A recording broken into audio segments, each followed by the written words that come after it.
Il s'attendait à tout sauf à ça à Béthune. Les 863 salariés de l'usine de pneus Bridgestone n'auront bientôt plus de travail. Le manufacturier japonais ferme définitivement le site. Les raisons: surcapacité de production en Europe et concurrence asiatique qui casse les prix.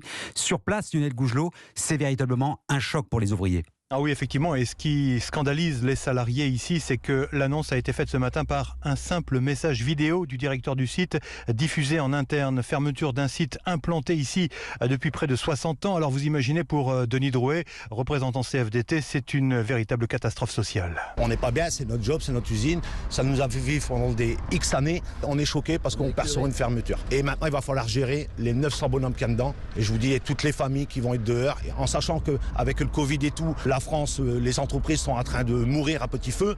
Pour retrouver un travail, ça va être très difficile. Depuis plusieurs mois, les syndicats alertaient sur l'inadaptation de leurs pneumatiques au marché, le manque d'investissement également. La production avait été divisée par 2 en 2 ans.